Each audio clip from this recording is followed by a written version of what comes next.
Hola, buenas. Es para mí un placer mantener esta entrevista en la serie de entrevistas que estamos manteniendo con los protagonistas de la dolarización en la USFQ.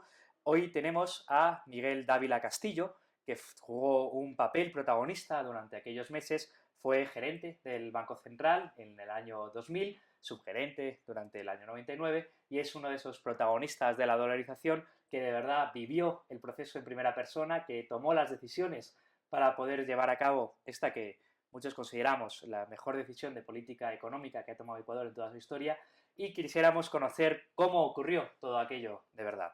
Buenas, Miguel, un placer tenerte en la USFQ. Encantado, Luis, mucho gusto.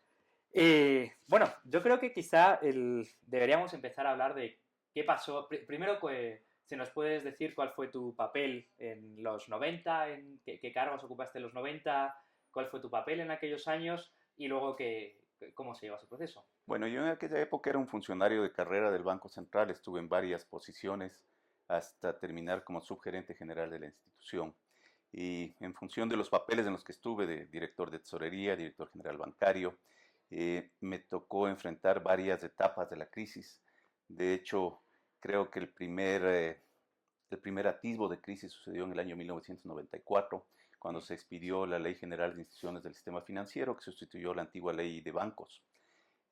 Al expedir esta ley, al poco rato surgió un problema con un banco de tamaño medio, Banco de los Andes, un problema muy serio. No viene al caso conversar las razones que hubieron detrás de esa crisis, pero a mí me encargaron, como parte de una comisión de gestión, ir al Banco de los Andes y tratar de, De, de encontrar primero los problemas y de solucionarlos. La solución realmente no fue óptima. La solución fue que uno de los bancos más grandes del país, Filanbanco, comprara activos y comprar. pasivos. Y Y eso. ahí probablemente se generó uno de los problemas importantes de Filanbanco en largo plazo. Dos preguntas a ese respecto. Parte de los argumentos en contra de la dolarización dicen que la dolarización, los problemas financieros de finales de los 90 en Ecuador son fruto directo de la ley que algunos llaman neoliberal del año 94. ¿Qué opinión le Te merece? agradezco muchísimo la pregunta. Poca gente se pregunta esto. Antes del año 94, antes de la Ley General de Instituciones Financieras, en la antigua ley de bancos, no había ninguna posibilidad de obligar a los bancos a que consoliden balances con sus entidades del exterior, con sus entidades offshore. Entonces la Superintendencia de Bancos estaba viendo una parte de la película. Claro. Las normativas ecuatorianas estaban aplicándose sobre una parte de la entidad. Y todo aquello que las entidades no querían pasar a Pasar. través de sus entidades domésticas, las pasaban a través de su offshore. Y la autoridad no veía lo que pasaba en el exterior. Cuando se decide en aquel entonces sacar la Ley General de Instituciones del Sistema Financiero en el año 94, lo primero que se obliga es a consolidar Ah, balances con las entidades del exterior, que me parece un paso gigantesco. obvio. Obvio, ya se podría ver cómo están las entidades. Y al ver cómo están las entidades, al tener una primera información todavía con la ley en preparación, se encuentra con que hay créditos vinculados muy grandes. Hay créditos con tasas de interés muy elevadas, fuera de lo que era legalmente autorizado en aquellas épocas.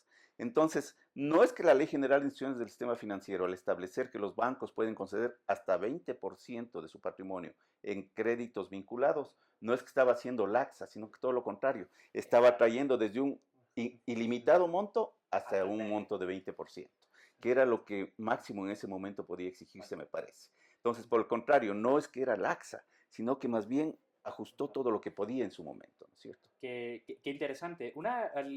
Con respecto a, ¿cuáles eran? Me llama la atención cómo era el Banco Central, porque tú lo conociste muy profundamente por dentro. En los años 90, ¿qué teorías económicas se manejaban o se utilizaban? ¿Qué autores de referencia o no había autores de referencia? Porque, bueno, no voy a hacer mi contrapregunta. Bueno, sí, el Banco Central era inicialmente, al iniciar los años 90, un Banco Central muy intervencionista. No voy a mencionar ni siquiera autores, pero digamos como concepto, un Banco Central muy intervencionista. Estaba en todas las operaciones de crédito, había líneas de fondos financieros, había líneas de bonos de fomento agropecuario, fijaba las tasas de interés, típica actitud de los bancos centrales antiguos, ¿cierto? Y a lo largo de los años 90 sí se produce un cambio importante, básicamente en la presidencia del arquitecto Sixto Durán Ballén, con la vicepresidencia del economista Alberto Ajic. Vienen nuevas ideas, ¿no es cierto? Vienen algunas ideas liberales, había sectores dentro del banco, por supuesto, muy admiradores de la Escuela de Chicago, sin lugar a dudas, y había los otros que les encantaba ese Banco Central Intervencionista, con 21 sucursales a nivel del país, operativas, cajas, en fin, todo ese tipo de cosas. Entonces, la actitud del Banco Central o las acciones del Banco Central a lo largo de los años 90 viene de esa interacción dentro de estos tres grupos. Es que si me permites, analizando la acción del Banco Central del 94 al 2000, sí que da la impresión de una cierta improvisación, de un cierto cambio de rumbo constante, ¿no? A veces se toma una decisión y a los 6 meses se toma la contraria, a veces interviene un banco, luego no se interviene, da la sensación de que es más reactivo que proactivo la política durante esos años. Por una razón fundamental y muy importante. La supervisión bancaria era muy débil. Hay que reconocer, yo luego fui superintendente de bancos, como tú sabes, entre el año 2001 y 2003, y creo que la superintendencia se transformó, creo que sí es una entidad fuerte, pero en aquellos momentos sin duda no tenía los elementos para pintar un panorama adecuado de qué es lo que estaba sucediendo. Entonces, claro, el Banco Central termina siendo reactivo, porque tiene un panorama y resulta que al siguiente día no ha sido así, esa era la realidad. Entonces el Banco Central trataba de reaccionar a lo que se encontraba en el camino. No había realmente un conocimiento profundo de cuál era el sistema financiero, que sin embargo sí que algunos querían micromanejar sin ni siquiera tener la visión de conjunto, ¿no? Correcto, te pongo un ejemplo. En el año 1996, ya olvidémonos tema Banco de los Andes, en el año 1996 se presenta con un banco que me parece que era el sexto banco del país, Banco Continental. Banco Continental presenta una situación de iliquidez que los dueños y los administradores decían se origina básicamente por un incendio y la desconfianza generó ese incendio en la matriz del banco. En fin, el Banco Central no tenía información palpable de qué es lo que estaba sucediendo en ese banco. Lo que sí estaba claro para el Banco Central era que había que evitar que esto se convierta en un problema sistémico, que había que aislar. El Banco Central encuentra que la única herramienta que le queda es dar un crédito, otorgar un crédito subordinado al Banco Continental. Y como decimos aquí en Ecuador, ese crédito se fue con indios y todo. Si le dieron la plata y me mandaron a mí a que vaya como vicepresidente financiero de ese banco. Una de las primeras acciones que yo tomo en ese banco es calificar los activos, claro, conversión de banquero central, ¿no es cierto? Veamos qué es lo que hay en los activos. Y una cartera vencida que me parece que se reportaba como del 6%, al calificar como nosotros, banqueros centrales, creemos que debe calificarse una cartera, encontramos que esa cartera vencida llegaba a cerca del 34% de la cartera total. Y más grave que eso todavía, nos encontramos que los deudores que estaban vencidos en ese banco y que había que calificarles como D o como E, eran deudores también de otros bancos, pero que en los otros bancos estaban clasificados como A. Entonces nos encontramos con que ahí podía haber un problema sistémico que no sabíamos del tamaño que era. Ni siquiera había información compartida, que eran cosas imprescindibles para algún funcionario. Exactamente. Para ponerte un poco en ambiente de por cómo reacciona el Banco Central y con qué se encuentra con cada vez que reacciona. Vale. Una pregunta clave en todo esto es ¿qué tan independiente era el Banco Central? Incluso yo me llego a preguntar qué tan celoso de su propia los miembros del Banco Central creían que debía ser independiente y qué tan independiente llegaba a ser. Eso es muy interesante. Siempre en los años fines de los 90 nos parecía un sueño llegar a ser tan independientes como el Banco Central de Chile, ¿no es cierto? Tener un directorio independiente. Y hacia allá caminamos y hacia allá fue el Banco Central del Ecuador. Final de los 90, a principios de los 90 ni siquiera se consideraba algo deseable. Exacto, pero por mediados ya pensábamos que ese era el objetivo, hacia allá había que caminar. Porque el Banco Central viene de una junta monetaria que inicialmente estaba conformada por representantes de los gremios. Entonces había cámaras de la producción de la costa, cámaras de la producción de la sierra, no sé cuántas personas más en la junta monetaria. Luego pasa a una junta monetaria que básicamente está conformada por notables, llamémoslo, ¿no es cierto? Por personas de prestancia, de reconocido prestigio nacional, pero participaban los bancos privados, la acción de bancos privados. Pero interesante, algo muy interesante, en esa junta monetaria se producía un intercambio valioso de criterios entre gente prestante, de renombre, gente honrada sin lugar a dudas, que tenía conocimiento de la situación de mercado, pero que no tenía un conocimiento técnico detallado, con la administración del Banco Central, que sí lo tenía, pero en cambio no tenía ese roce, llamemos, ¿no es cierto?, con la sociedad. ¿De qué año será la Junta? Estamos hablando, la Junta se crea en el año 48, pero hasta que el año 98 se elimina. la Junta Monetaria. Pero yo estoy hablando todo esto exactamente desde los años 92, 93, que se produce esta interacción muy interesante, muy importante. Yo creo que el Banco Central, pese a que en la Junta Monetaria estaban representantes de gremios, era independiente esa Junta Monetaria, era independiente. Y las decisiones que se tomaban, sin lugar a dudas, venían de esa interacción del conocimiento de la situación del país, del conocimiento práctico, empírico, versus el conocimiento técnico que aportaba el Banco Central. Y con respecto a esto, una cosa que me llama la atención es las decisiones del Banco Central cuando tiene decisión sobre su política monetaria, puede decidir devaluar la moneda. Uno de los argumentos más comunes para devaluar la moneda es favorecer las exportaciones. Sí. ¿Hasta qué punto los exportadores o los importadores tenían influencia sobre el Banco Central, hablaban con el Banco Central, intentaban influir? ¿Cómo intentaban influir y hasta qué punto influían? Bueno, yo no sé hasta qué punto conversaban o influían con los miembros de la Junta Monetaria. Sí. Con el Banco Central definitivamente no era importante para ellos conversar, porque quien tomaba la decisión estaba arriba en la Junta Monetaria. Yo supongo que habrá habido presiones, sin lugar a dudas, no me cabe dudas que debe haber habido presiones.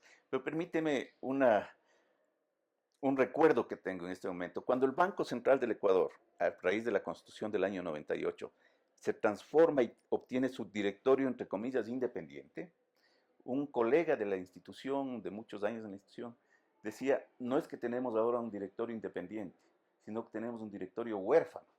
Y me parece que tiene razón, porque las personas prestantes que antes estaban en la Junta Monetaria, de alguna manera ayudaban a lo que ahora se usa mucho esta palabra, ayudaban a socializar las medidas, Sí. ¿no es cierto?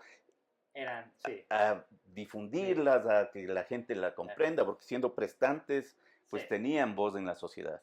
Luego cuando pasan a ser 5 técnicos que nadie conocía y a quien ellos no conocían, entonces ya no había esa relación entre la sociedad y el Banco Central. Esa es la acepción que le da este colega a la palabra. Hemos pasado a ser huérfanos ahora. Ya no somos ni dependientes ni independientes. Y andando el tiempo, llegamos a los años 96, 97, no sé en qué año, no sé en qué año, ¿cuándo oyó usted hablar por primera vez de la dolarización? Vamos, ¿cuándo fue la primera vez se le oyó esa idea? Yo creo que alrededor de los años 98. Yo escuché, creo que uno de los precursores de la idea aquí en el país fue Franklin López. Me parece que en esas entrevistas todavía así, muy pequeñitas, sin prestarle mucha atención, a una persona que trae unas ideas un poco raras, ¿no es cierto? Franklin López, yo empecé a leer esas entrevistas y a interesarme en lo que decía Franklin López. Es la pregunta, ¿la primera vez que oyó esa idea, qué le pareció? Creo que como la gran parte del país, local. Que era la locura de Franklin, ¿no? Sí, algún tema de algún profesor de una universidad norteamericana que viene con algunas modas raras. ¿Y por qué? ¿Qué ocurrió entre año? Ya Frank estaba hablando de estas cosas en el año 97, 98, porque era realmente la situación del Sucre, se veía que cada vez iba peor. ¿Qué ocurría? ¿Por qué durante esos años se devaluó tanto la moneda? 97, 98. Todavía ni siquiera hemos llegado al 99, que es el punto de quiebra. Pero ¿qué ocurrió en 96, 97, 98? Que el Sucre ya se empezó a quebrar. ¿Qué decisiones tomó el Banco Central? A ver, yo creo que hay un problema muy serio que es lo que desencadena la crisis financiera más grande que tuvo el país, la del año 99, 98, 99.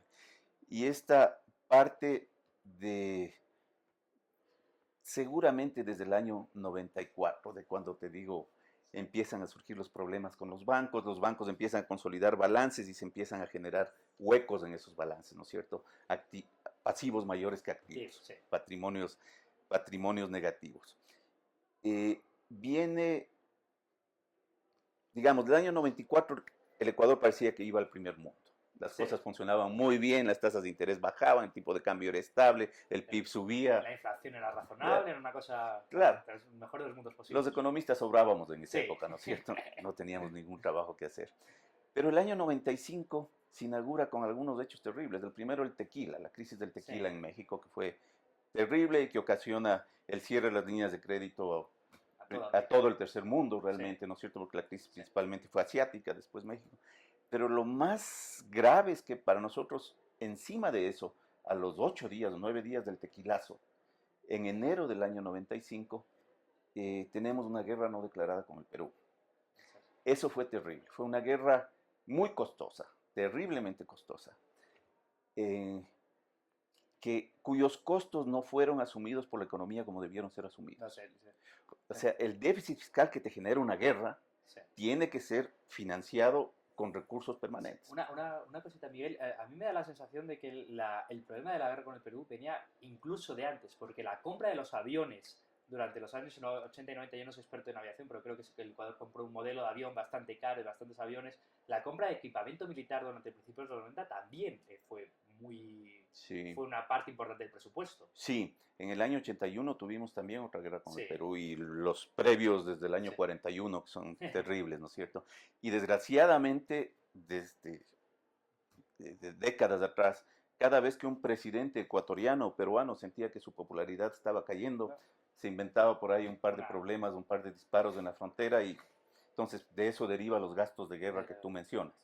Y por eso yo valoro muchísimo, muchísimo el haber cerrado o firmado la paz con el Perú. Bueno, eso que yo creo que eso es una de las partes fundamentales, porque la economía de Ecuador del año 95 al 99, gran parte de sus problemas vienen del gasto militar. ¿Cómo no? Ahora, retomando el tema, ¿no es cierto? Tenemos la guerra del año 95 Sí. que no fue asumida como debió haberse asumido, con Sí. impuestos, yo qué sé, Claro. con todo el recetario, ¿no es cierto? Probablemente elevaciones de gasolina, eliminación de subsidios, reducción de tamaño del Estado, lo que hay que hacer, lo que hay que hacer. Eso habría sido ideal, pero no se lo hizo, se lo cubrió con deuda, lo cual ya es tremendamente grave y de Claro. alguna manera es un esquema similar al que se lo está aplicando en estos momentos, ¿no es cierto? Desgraciadamente, luego del problema del año 95, de la guerra, digamos, viene el problema político, la caída de Dajic, que también genera, Sí. Dajic era un pivot de la economía ecuatoriana, eso genera inestabilidad.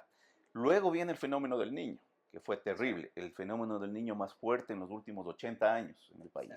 Un fenómeno terrible que dañó básicamente toda la agricultura costeña y la serrana no podía sacar porque no había ni carreteras. ¿Y por qué estuvimos hablando con Pablo de Paredes? Porque los bancos de la costa eran locales y los de la sierra eran locales, de tal manera que el riesgo estaba concentrado en lugar Sí, de señor. disperso, y eso provocó otro problema de riesgo. Exactamente. Por ejemplo, Filambanco, la mayor parte de su riesgo estaba en el sector agrícola y agropecuario de la costa.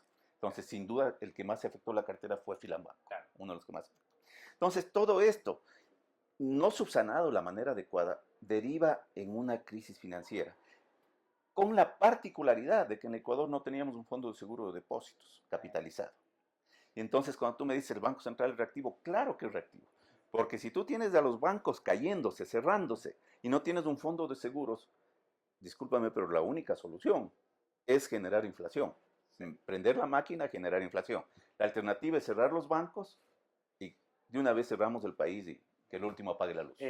Dos preguntas a ese respecto. En primer lugar, la alternativa es imprimir dinero y es generar inflación, y al final del camino tanta inflación, tanta devaluación, tanta desvalorización de la moneda que se acabó destruyendo la moneda.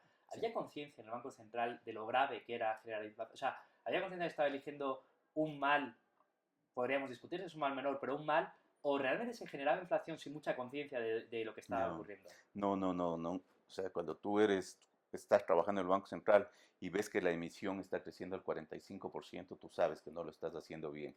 Entonces, estás escogiendo el camino menos malo, probablemente, ¿no es cierto? Algunos podríamos decir, y digo en primera persona, el menos malo o el más fácil también. Las otras Probablemente sí. decisiones eran políticamente más complicadas. Probablemente sí.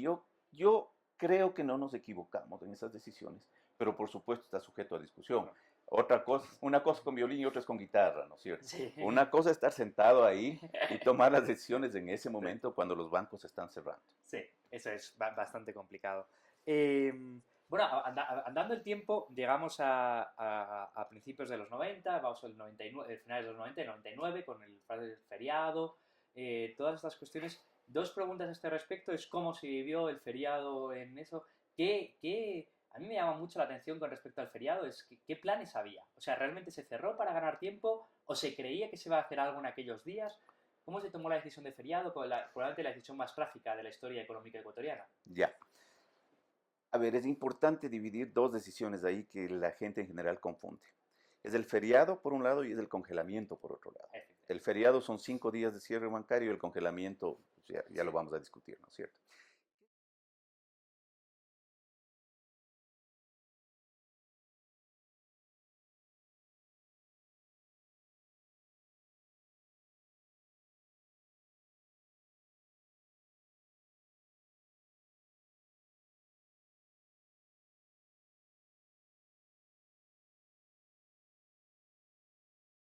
si la decisión de la dolarización no tuviese, o sea, ahora te estás hablando como ellos son otros, y yo, a pesar de pertenecer formalmente todavía al Banco Central, los consideras como, has pasado a hablar de ellos en tercera persona. Correcto. Como yo pasé a trabajar en el Banco Popular, si bien mantenía mi posición en el Banco Central, ya salí de ahí y el Banco Central cambia de autoridades y las nuevas autoridades eran completamente antidolarización y completamente anti anteriores administraciones. Ah, vale. Enfrentamos una serie de problemas, de persecuciones y demás. De hecho, estos 15 días que nos da el presidente Maguad para tratar de unificar criterios, hice el intento de reunirme con el staff del Banco Central, un staff técnicamente muy valioso. Alguno venía haciendo su PhD en una universidad famosa en los Estados Unidos y ahora es miembro del gobierno. Tampoco va a mencionar su nombre. Y claro, como supongo que debe ser cuando uno viene trayendo un PhD bajo el brazo, las integrales y las diferenciales deben ser. Mucha econometría, pero nada de economía, ¿no? Y yo me acuerdo que se paraba y destruía mis teorías con integrales y diferenciales que yo modestamente no alcanzaba a entender qué es lo que estaba haciendo este hombre ahí. ¿Qué relación tenía con lo que estábamos hablando? Que eso es lo más ¿A importante. qué viene eso, no es cierto? Pero en todo caso, no hubo forma de llegar a un acuerdo, no nos reunimos más y a los 15 días fui donde el presidente, fuimos todos donde el presidente, le dije, presidente, no hay acuerdo. Bueno, hay uno por dolarización y otro no dolarización y eso es. Entonces el presidente Maguad propuso, no es que propuso, sino dispuso en aquel momento que tratemos de llamar a un grupo de economistas de valor mundial, de peso mundial, que estén a favor y otros estén en contra de la dolarización, para irnos formando un criterio. Y que esto podría darse en el tiempo, es decir, cada 2 meses que venga un economista de estos pesados. Y yo me exageré en la libertad y le dije al presidente, Yamil, yo creo que tú crees tener un tiempo que no tienes. No creo que tengas. Porque estábamos hablando de octubre, noviembre y... Esta segunda reunión, sí, noviembre o diciembre más bien. Noviembre o diciembre, el Yamil está pensando en una pregunta, ¿tratabas de poner el nombre de pila al presidente? Sí, bueno, yo lo conocía a Yamil desde muchos años antes. Ah, sí, eso yo lo conocía desde muchos años vale, antes. Pues no es que había tenido una amistad estrecha, pero lo conocía desde muchos años vale. antes. Sí, el presidente estaba pensando en traer a algunos economistas de mucho peso. ¿Te puedes acordar de aquellos nombres? Hausman, por ejemplo. Hausman, claro. Hausman, pro dolarización Sí. de aquella época. Este economista, siempre me olvido, economista de Harvard, que es en contra de la dolarización y que es... ¿Stiglitz? No, muy cercano a Yamil Maguad. Muy cercano a Yamil Maguad. Me voy a acordar más adelante. No, tampoco fue. Ya me voy a acordar el nombre de él. Sí. Le dije esto, pero el presidente, claro, dijo no. O sea, tenemos que hacer las cosas tranquilamente. De hecho, Yamil era famoso por esa teoría de uno a uno, como llamaba, problema por problema, ¿no? Exactamente. No era un hombre de decisiones rápidas y ágil, era un hombre... Sí, él desmenuza los problemas y va a una decisión y luego vamos a la siguiente. Sí. Es su forma de ser, ¿no es cierto? Hecho lo cual, yo me separé del tema y me regresé a trabajar en el Banco Popular. Problemas sobraban ahí. Problemas sobraban hasta el día 8 de enero del año 2000. Sábado 8 de enero del año 2000, en que me llama el ministro de Finanzas, Alfredo Arizaga, ministro de Finanzas y Economía, compañeros de universidad, por lo tanto el trato con él es más cercano, él me llama negro, así que me dice, negrito, te quiero pedir un favor, acompáñame a una reunión que tenemos con el directorio del Banco Central, porque Yamil quiere dolarizar, pero no tenemos mayoría en el directorio del Banco Central y necesitamos mayoría. Entonces, desde diciembre y los primeros 7 días de enero no sabes nada de todo eso. Nada, estás completamente en el Banco Popular, las Navidades, con tu familia, tus hijos aquí presentes y nada. Exactamente, eso es. El 8 de enero pasa esto y yo, claro, por supuesto, con el mayor de los gustos, pues pensaba en la posibilidad de que salga adelante la dolarización, que me parecía un sueño. Acompañé a Alfredo Arizaga al Banco Central. Cosas pequeñas que pasan en el camino, pero que van formando la historia, ¿no es cierto? Yo, siendo el subgerente general titular del Banco Central, en Comisión de Servicios, pero subgerente general del Banco Central, no me dejaban entrar al Banco Central.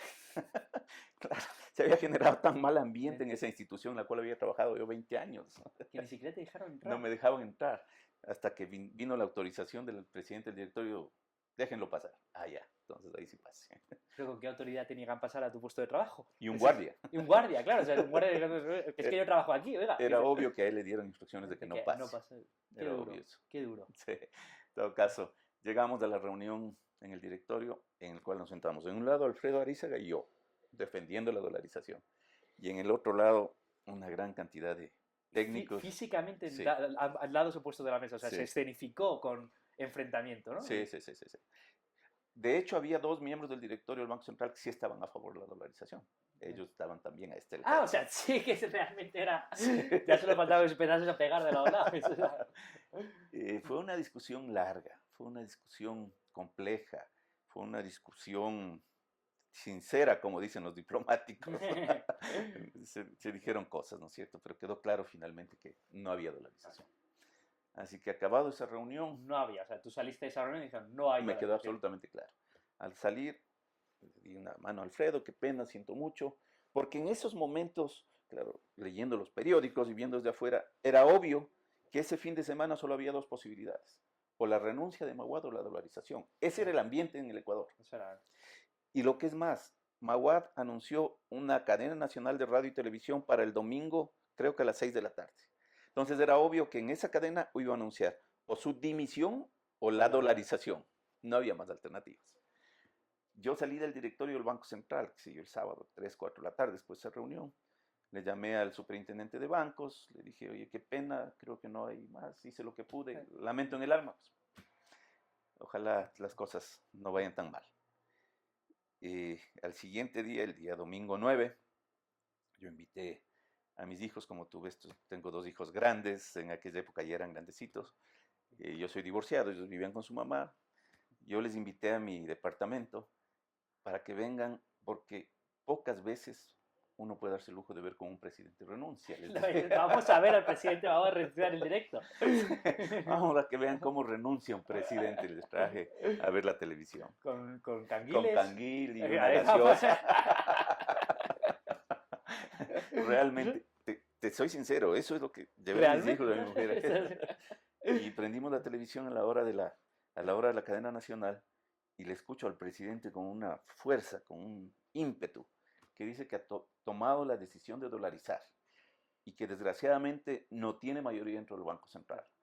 Así que a los señores miembros del directorio les anticipa que si no van a dar mayoría para la decisión, que se atengan a las consecuencias. Una actitud que a Maguad nunca le había oído, nunca jamás. Y lo que es más, Maguad no tenía ninguna posibilidad de perseguirles ni judicialmente ni extrajudicialmente, es decir, era una amenaza sin fundamento. Sí, porque con consecuencias, ¿no? Soy directorio del Banco Central, tengo potestad para decir lo que quiera. Para votar sí o no. Sí, no tiene... Sin embargo, qué fortaleza de Maguad, que la gente le creyó y dijo, va a haber dolarización, va a haber dolarización. Y al siguiente No hay día, ley, no hay directorio del Banco Central, pero da igual, me lo creo, institucionalidad, otra vez, creo en esto. El presidente que hasta las 6 de la tarde de ayer no le creía nada, dijo que va a haber dolarización, por lo tanto va a haber dolarización. Extrañas, esas cosas extrañas, ¿no es cierto? Y acabado esa cadena nacional, me quedo yo preocupado, pero recibo una llamada telefónica a mi celular y me dicen, ¿habrás escuchado el anuncio de dolarización? Le digo, sí, y te deseo la mejor de las suertes, realmente espero que te funcione. ¿Quién llamaba? ¿Quién llamaba? Yamil. Yamil, él. Sí. Sí. Entonces me dice, te llamo porque tú eres la persona que más conoce de este tema, es el que de alguna manera me ha vendido la idea, ya más en detalle. Entonces quiero que tú te encargues de aplicar el tema en el Banco Central. Le digo, pero Yamil, me dejas descolocado. Lo que tú crees que es un programa macroeconómico, realmente no es tal. Es un avance, sin duda. Es mejor que no tener nada. Pero no es un programa en toda la extensión de la palabra, que debe ser un programa macroeconómico. Me dijo, sí, yo sé, me doy cuenta de eso. Pero sin duda tú eres el que más ha investigado el tema. Así es que tú encárgate de la gerencia. Le digo, déjame pensar, no es tan sencillo. Y Yamil me dice, bueno, piensa, me parece muy bien. Siempre hay otras alternativas, si tú no aceptas, hay otras alternativas, para mí son subóptimas y me mencionó algunas alternativas. Y piensa tranquilamente, en 30 minutos te llamo. Tómate tu tiempo, ¿no? Tú tranquilo, tómate tu tiempo, tienes 30 minutos. Fue un golpe así extraordinario para mí. Y mi esposa, que también es funcionaria del Banco Central, y desde aquella época era, ahora no es, perdón, en aquella época era funcionaria del Banco Central. Por supuesto, le entiendo perfectamente la reacción. Dijo, ¿Para qué te metes en estas Ni se te tonteras? ocurra, ¿Cómo puedes ser tan irresponsable? Y finalizaba el discurso de insulto con la forma que generalmente terminan las señoras esposas el discurso, ¿no es cierto? Sin embargo, haz lo que creas mejor, igual te vamos a apoyar. Ni se te ocurre, estás loco, es un berenjena, es meterse en problemas, pero... Si decides, te vamos a apoyar. Es que efectivamente cuando llamó Yamil a los 30 minutos le dije que había decidido que sí, que le agradecía mucho. Entonces al siguiente día fui al banco a cerrar los asuntos, Banco Popular, y a gozar de las mieles del poder, que a algunos les enloquecen. Claro, me mandaron a ver, recuerdo que me llamaron al teléfono a la secretaría del directorio del Banco Central a decir que me iban a posesionar y que por favor asista a la reunión y que ya me mandaban el vehículo con el guardaespaldas y el escolta, ¿no? O sea, pasaron de no dejarte entrar un sábado a mandarte el guardaespaldas para entrar el lunes. Exactamente, exactamente. Son las mieles del poder, ¿no es cierto? Lo importante es no dejarse marear con esas cosas. El día lunes, en la reunión del directorio del Banco Central, lo primero que se hizo es aceptar la renuncia de los miembros que no quisieron votar a favor de la dolarización. El presidente del directorio, de hecho, Pablo Vetter, renunció y se fue. Segundo, se aceptó la renuncia de la gerente general, que también estaba en contra de la dolarización, Virginia Fierro, se fue. Se posesionó a los nuevos miembros, no sé cómo se posesionó, y acto seguido se me encargó la gerencia general del Banco Central. Creo que era el cuarto punto del orden del día. ¿Te imaginas la tensión porque el país sabía que se iba a dolarizar, pero la reunión del Banco Central empezó en la tarde? Durante todo ese día había una tensión de qué mismo pasa si el Banco Central aprueba o no aprueba. Sí. La gente se preguntaba, ¿y qué es dolarización? ¿Y cómo va a funcionar? Etcétera, etcétera. Quinto punto del orden del día, dolarización de la economía ecuatoriana.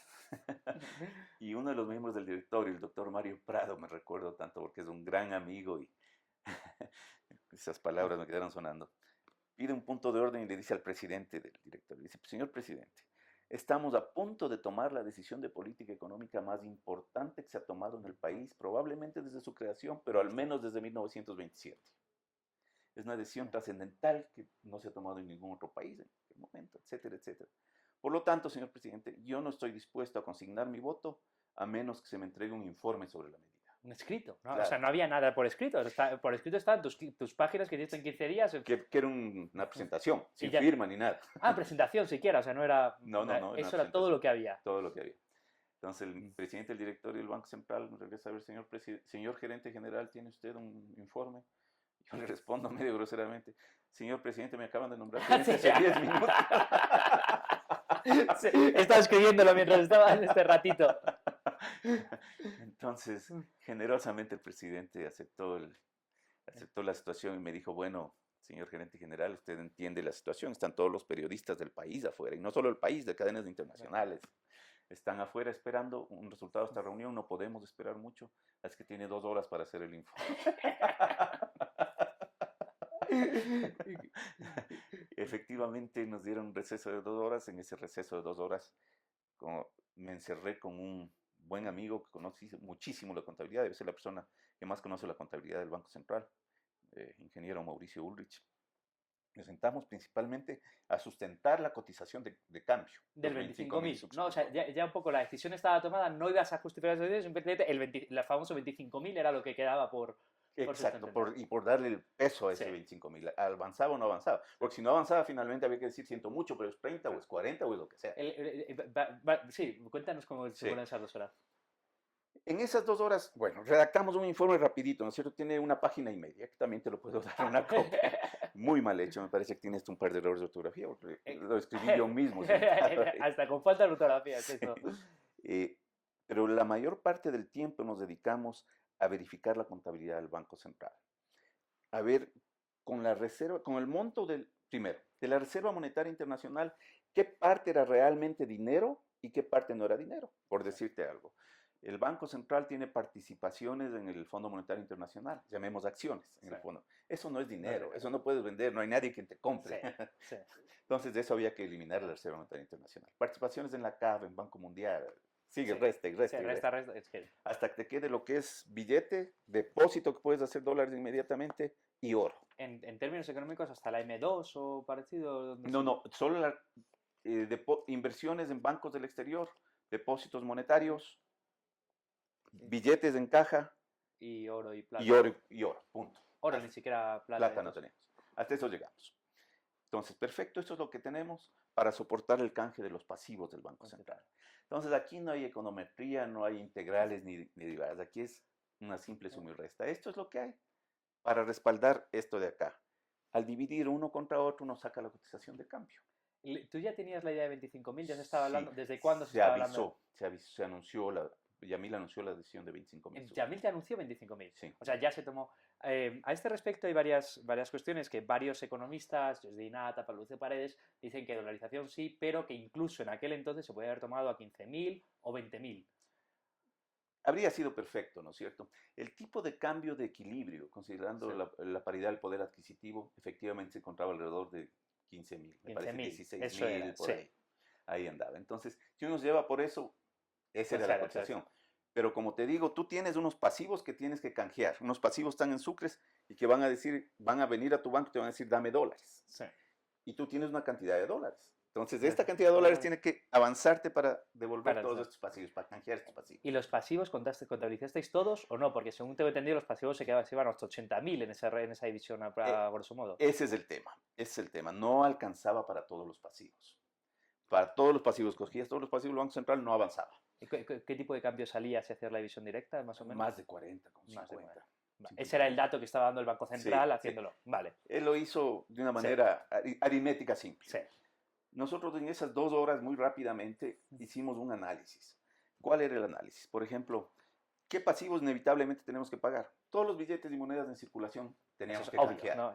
Si no podía quedarse una persona que presentaba un billete de sucres, no le dábamos un dólar. Claro. Se acababa el país, se acababa la economía del país.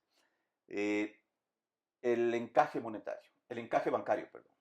Si los depósitos que los bancos tienen en el Banco Central, cuando ellos presenten había que entregarle dólares, porque esa no era plata ni del banquero, sino de los depositantes. Claro, era doble. Perfecto, entonces teníamos que cubrir al 100% eso. Lo que quedaba, así hablando solo en 3 grandes rubros, lo que quedaba eran los depósitos y obligaciones del sector público en el Banco Central. Claro. Entonces esos dividimos en dos partes. Una parte que obligatoriamente teníamos que respaldar, que sentíamos que había que respaldar, y otra parte que no necesariamente se iba a presentar al canje. A canje inmediatamente. Y eso sí fue pura experiencia de 20 años en el Banco Central. Si tú veías, porque mi amigo Mauricio Ulrich bajó no solo el balance a esa fecha, sino que bajó unos 3 años anteriores. Y si tú veías, había ciertas cuentas que si bien tenían un saldo relativamente alto, nunca bajaban. Entonces tú decías, si en 3 años no canjearon, ¿por qué van a venir ahora? Justo ahora van a... Entonces esas dijimos, estas no se van a presentar al canje. Y si es que estas no les damos reserva para canjear, sí nos alcanza la cotización de 25.000. Todavía podemos seguir, no vamos a correr el riesgo porque estas confiamos en que no vayan a presentar, porque no lo han hecho históricamente, entonces crucemos los dedos que ahora no se le ocurra al Instituto Ecuatoriano de no sé qué presentar otra vez, porque lleva 10 años sin hacerlo, ¿no? Eso era cruzar los dedos a que no ocurriese. Claro, te voy a poner el nombre de una empresa para que veas las empresas que veían que... ¿Qué pasa si se presentaba la empresa nacional de semen a canjear su saldo? No le pagábamos y no pasaba nada en el país. Había una empresa nacional de semen en aquella época. ¿De verdad? Claro, por supuesto. Había para las vacas, para el ganado. Sí. Pero el país podía funcionar sin que ellos se presentasen a cambio, ¿no? Lo que es más, dijimos, si es que se presentan depósitos del sector público al canje por sobre la cantidad que tenemos para entregar, le tenemos que decir al ministro de Finanzas, no te pago, siento mucho, no te pago. Lo que puedo hacer es devolverte tus propios bonos que están dentro del activo del Banco Central y tú ve lo que haces. Vale. Porque dentro del balance del Banco Central había estos bonos en el activo del Banco Central y en el pasivo estos depósitos. Entonces podían casarse los dos. Ahora sí. Esa fue la idea. Y lo que es más, vimos rápidamente, bueno, son temas que habíamos venido analizando desde antes y que en ese momento ya los concretamos, ¿no es cierto? Vimos que había ciertas posibilidades de que las reservas crezcan. El oro, por ejemplo, había topado su precio más bajo. Hay que recordar, estamos precio de petróleo más bajo, precio del oro más bajo históricamente, luego era de confiar que aquello subiese. Entonces eso te daba un colchón de seguridad de que podías enfrentar lo que se venga. Y así llegamos a los 25.000 sucres por dólar. Y una pregunta, si Maguata anunció 25.000 en aquella cadena nacional, en tu informe de octubre-noviembre, ¿en cuánto estabas hablando? Nunca pusimos la cifra. Nunca se cifra. Nunca pusimos Luego la a esa cifra se llegó sin que ni siquiera Sí, sí. Yo entiendo que Alfredo Arizaga hizo algún trabajo ahí hizo para los llegar al cálculos. 25.000 soles por dólar. Porque yo no puse la cifra porque nunca tuve acceso a la información del Banco Central. Acuérdate que Claro, era estabas el Banco fuera. Central enemigo, digamos. Sí. Entonces por eso nunca puse la cifra. A mí hay varias cuerdas, llegamos al 10 de enero, te levantas un martes por la mañana siendo Ya, gerente 11 de enero. 11 de enero. Te Perfecto. levantas un 11 de enero. Me siendo- levanto abruptamente el 11 de enero. Abruptamente, después de pasar el día de gloria, ¿no es cierto? El día en que llegas a ser gerente del Banco Central, que tienes guardaespaldas. Una pregunta anterior, ¿cómo fue la rueda de prensa con los medios de comunicación? ¿La diste tú? ¿La dio el director? La dio el presidente del el directorio del directorio. Banco Central. Yo Bueno. hablé muy pocas palabras en ese Bueno. momento. Me 11 de levanté enero. abruptamente el 11 de enero, el martes 11 de enero, porque voy a ponerle en términos muy, muy quiteños. ¿Sí? Qué bruto, nos olvidamos de avisar al Fondo Monetario Internacional. Esos que dicen que Washington estaba controlando la organización, ni se enteraron. No se enteraron. Ni No se enteraron, no ni- se enteraron. Ni una llamada de cortesía, que era una llamada de cortesía, oiga, que vamos a dolarizar el país. No hubo, No, no hubo. no. De hecho, yo llamé a la persona que me parecía que debía llamar a mi nivel, que es el jefe de misión, el encargado del Ecuador en el Fondo Monetario Internacional. Le llamé, la primera cosa que hice en el día fue llamarle y no recibí una contestación muy agradable, porque en el Fondo Monetario la gente tiene la costumbre de primero leer los periódicos de los países que están ellos revisando. Entonces, había leído los periódicos del Ecuador y se enteró por la prensa que habíamos dolarizado. ¿Y a qué hora fue esta llamada? Sería a las 8 de la mañana. Lo primero al llegar, oiga, que hemos dolarizado. Sí. Oye, John, era el señor John Thornton, el responsable del Ecuador allá en el fondo. John, te quería llamar para comentar, y no me dejó decirle la siguiente palabra, ya me enteré que dolarizaron. Y claro, la respuesta técnica, ¿no es cierto? La respuesta del técnico de laboratorio. ¿Cómo se les ocurre dolarizar? Si tienen un problema fiscal, un desequilibrio fiscal grande, no han solucionado todavía el tema del bancario y tienen una inflación tan alta. Y la respuesta es la lógica. Si tengo equilibrio fiscal, si no hay problema bancario y si tengo inflación baja, ¿para qué voy a dolarizar? Dolarizamos justo para solucionar esos problemas. Yo no me enteré en esos momentos, pero luego ya conversando, entiendo que lo propio sucedió con Alfredo Arizaga, que habló con el, si no me equivoco, con el encargado del hemisferio occidental del Fondo Monetario, el martes también. También el martes, También o sea, el martes. no fue nadie el FMI que No. Y el presidente de la República habló con el director gerente del Fondo Monetario Internacional el martes. El martes, o sea, nadie. Siempre el martes. Y los tres os ocurrió el martes, o sea, los tres os levantasteis por la mañana que había que avisar a esta gente. Los tres sin conversar entre los tres. Entonces, los tres, oye, ¿has hablado con el Fondo Monetario Internacional? ¿No? Todavía no. No conversamos entre nosotros, cada uno lo hizo a su. Eso. Y realmente de estos temas me he enterado ya años después de cómo sucedieron las cosas. En fin, tomamos la decisión, nos despertamos ¿y ahora qué hacemos? O sea, ¿cómo das el primer paso? ¿Cómo das el primer paso? Eso es complicado. Ventajosamente esto concitó mucha atención en todo el mundo, pues no era de Claro, todos los días que el país se dolarice, claro. ¿no? Concitó mucha atención en todo el mundo y del Banco Mundial, por ejemplo, recibimos una ayuda invaluable. Nos mandaron técnicos. Del BID nos mandaron técnicos. Y logramos conformar un equipo de técnicos de primera línea en el Ecuador. Con todos mis respetos a esos técnicos que en realidad no sabían de lo que estaban hablando porque no se había hecho nunca. No se había hecho nunca. O sea, no eran técnicos con experiencia, eran técnicos de teoría leído, monetaria, pero ya no. Sí. Teóricos, vamos. Me acuerdo el lujo de tener como asesores, consultores de todo el grupo que estábamos en proceso de dolarización, incluyendo el presidente, el ministro, en fin. Tuvimos como asesores a Ricardo Hausmann. Al final sí que vino, al final vino. Y vino de apuro, además. Acuérdate que él era... ¿Cuánto tiempo tardaba esta gente en vino? ¿Cuándo vino Hausmann? ¿En el mismo enero se le llamó? Sí, no, en el mismo enero, a los 2 o 3 días. Ah, sí. O sea, cogió el primer avión que salía hacia Ecuador. Sí, esa fue la ayuda que nos dio el BID. El BID dijo, mira, no te puedo dar plata, pero ahí te mando lo que puedo darte. Y nos mandó a su... Él es responsable del área económica del BID, era en esa época. Entonces nos mandaron al siguiente día. Entonces vino Hausmann, vino Augusto de la Torre del Banco Mundial, vino Guillermo Calvo, también financiado por el Banco Mundial, y no recuerdo si vino alguien más, pero con estos tres ya te imaginas el lujo de estar escuchando esas cosas, ¿no? Entonces en este proceso, vino alguien que fue muy importante, vino un economista, Alan Isse, IZE, que para mí fue muy valioso y se le reconoció muy poco.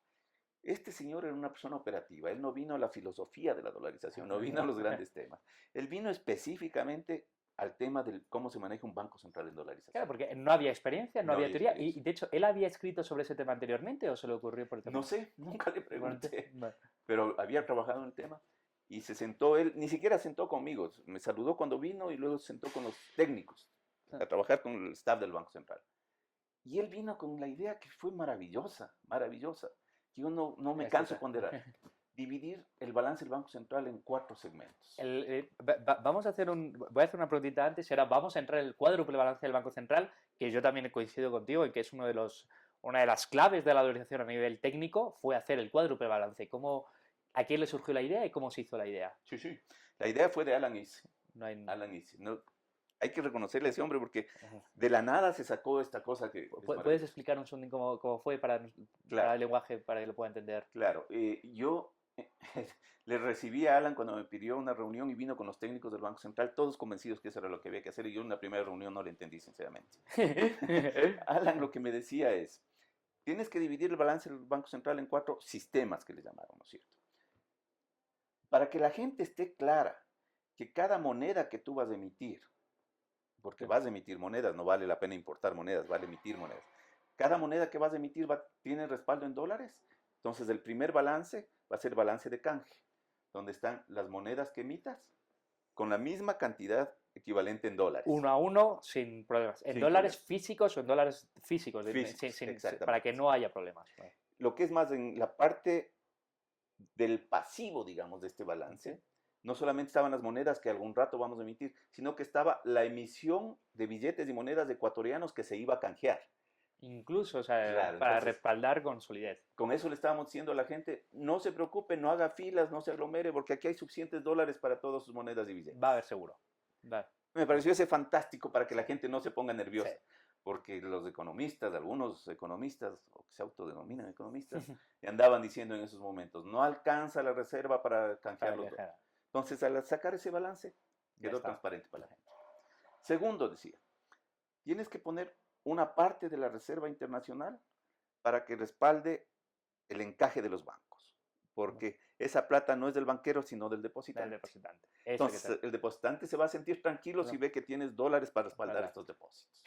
Perfecto. Y la idea es que entre sistema y sistema se hace un lock, se cierra. O sea, está con esto, está con esto. O sea, está, no sé qué palabra utilizas técnicamente, está asignado, está casado uno con otro. Sí, casado sería una buena palabra, ¿no es cierto? Claro. Si tú tienes 1000, por cerrar alguna cifra, 1000 de reserva internacional y tienes 100 emitidos en moneda, el primer balance se casa con 100 de reserva. Ya te sobran solo 900. Para el segundo balance tienes encaje de bancos 200, digamos, tomas 100. Tomas 200, perdón, y te quedan 700. Y así sucesivamente. El tercer sistema es... El tercer sistema es el sistema de operaciones. En el pasivo de este tercer sistema pones todos los depósitos de obligaciones del sector público en el Banco Central. Y ya no te alcanzaba el sobrante de reserva. Ahí estábamos. Ahí estaba el problema. Entonces, ¿cómo cuadras, cómo casas, para usar tu palabra que es muy apropiada, este tercer balance? Pones otros activos del Banco Central acá. ¿Qué otro activo pones? Pones los bonos del gobierno que terminaron en el Banco Central. Ah, mío. Vale. Correcto. Y así casas. Entonces, pero aunque sea garantizas que los depósitos y las monedas están completamente garantizados. Lo del gobierno ya sí eso. Lo del gobierno en parte se garantiza con monedas y billetes y en otra parte con sus propios bonos. Vale. Bonos suyos. Sí. Y luego hay un cuarto balance que la gente no le entiende mucho, pero que yo creo que es valiosísimo. Y para entender el valor de este cuarto balance, hay que entender cómo funciona un banco central en todo el resto del mundo. Al banquero central, lo único que no le cuesta es el dinero. Claro, lo único que es gratis. Para todos los demás nos cuesta mucho, pero al banquero central es gratis. Es al revés del mundo el banco central. Entonces, por ejemplo, el Banco Central cuando compra un edificio, lo que hace es prende la máquina, saca billetes y compra el edificio. ¿No es cierto? Entonces, para un banco central es tremendamente difícil sujetarse a un presupuesto. Y el Banco Central en dolarización no puede gastarse la reserva internacional porque la reserva está asignada para estos otros fines. Claro. Entonces, se crea este cuarto balance donde se le asigna unos activos al Banco Central y se le dice, con lo que usted obtenga de estos activos, va a vivir el resto de su vida. Usted no puede topar la Reserva Internacional. Hemos cerrado los 3 primeros sistemas, no lo puedes tocar. Ahora, si quieres vivir, tienes que vivir con el 4.º sistema. Por Tienes eso es que ser importante. eficiente, tienes que ahorrar plata, etcétera, etcétera, etcétera. Ahí está la belleza de los 4 balances. Una pregunta sobre, yo también creo que el cuádruple balance, ahora tenemos al autor intelectual para reconocérselo, desde aquí lo hacemos, ¿no? A la lista, por lo que dices. La pregunta es, parece que este cuádruple balance se ha destruido y no ha funcionado tan bien en los últimos años. ¿Qué consecuencias puede tener la destrucción de este cuádruple balance? Sí, el concepto de los 4 balances ya viene afectándose desde el año 2008, desde diciembre de 2008, en que le quitan al Banco Central los bonos AGD, los bonos del gobierno que recibió el Banco Central por la crisis financiera. Le quitan, dicen esos bonos valen 0 y borran de la deuda externa, de la deuda interna ecuatoriana. Entonces le dejan al tercer balance patojo, con una pierna más larga que la otra. Momento en el cual deja de publicarse el balance del Banco Central. En vez de buscar una solución, lo que hacen es no informar. Curioso, porque lo de la publicación también fue una medida, no sé si personal, pero para dar confianza se utilizó un sistema de transparencia puro. Semanalmente el Banco Central tenía que publicar sus 4 balances para que la gente vea cómo está. ¿Y esa decisión de quién fue? ¿Cuánto duró?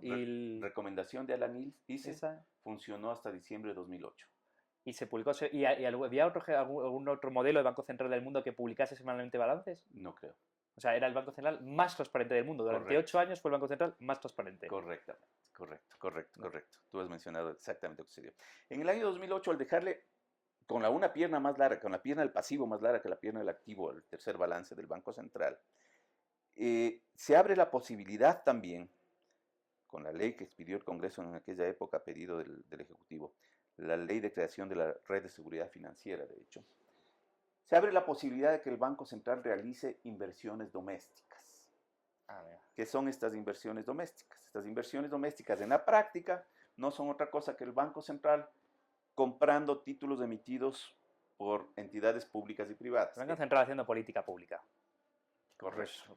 Entonces, eso le generaba un activo al Banco Central.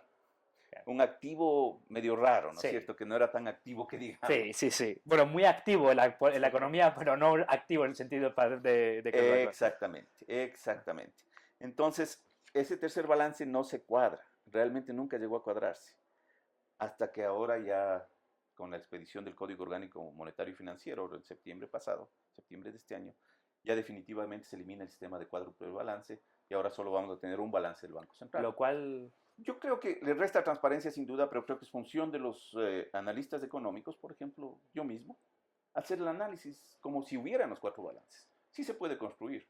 Con la información estadística pública del Banco Central se la puede especialmente construir. Lo puede construir alguien que tenga la habilidad de haber sido gerente del Banco Central, pero otros analistas nos cuesta más navegar.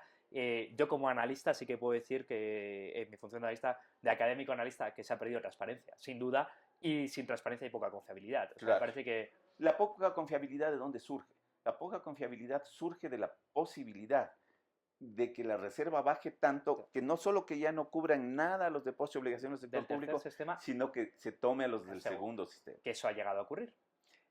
A ver, históricamente, en el año 2012, en algún momento en diciembre 28 del año 2012, te doy con fechas. El Día de los Inocentes en España es el día... Aquí también. Diciembre 28 del año 2012, resulta que el tercer balance tenía 0 cobertura. Entonces, el Banco Central del Ecuador el directorio expidió una resolución mediante la cual se cambia el concepto de Reserva Internacional de Libre Disponibilidad y se le hace crecer. Se incluye dentro de la reserva a las acreencias que el Ecuador tiene en el Sistema Único de Compensación Regional Sucre, y las acreencias que el Ecuador tiene contra Venezuela. Eso no es el activo más seguro que cualquiera consideraría, ¿no? Exacto, no es un activo seguro, sin lugar a dudas. No lo es. Entonces, con eso volvió a tener algún respaldo el tercer balance. Y algo similar ocurrió en diciembre del año 2013. Algo similar ocurrió. Se metieron otras cuentas para poder acrecentar. Exacto. Bueno, en estos meses, ahora estamos más o menos hablando de enero, febrero del año 2000, ¿cuándo se tomó la decisión de que sea a partir de septiembre que se haga el cambio?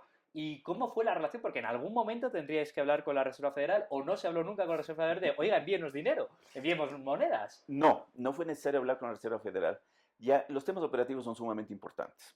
hay 3 o 4 cosas que me gustaría comentar sobre eso. Lo primero, eh, nosotros lo que pusimos es, nosotros como Banco Central me refiero, teníamos participación en las pantallas, del mercado cambiario. Entonces lo que pusimos una cotización de 25.000 sucres para la compra y 25.000 sucres para la venta. Punto. Bien. Todo el que quería venía y le dábamos o recibíamos dólares. Punto. Eso era toda la dolarización ¿Qué se dice? en ese momento, ¿no es cierto? Pero pasaron problemas de gran magnitud.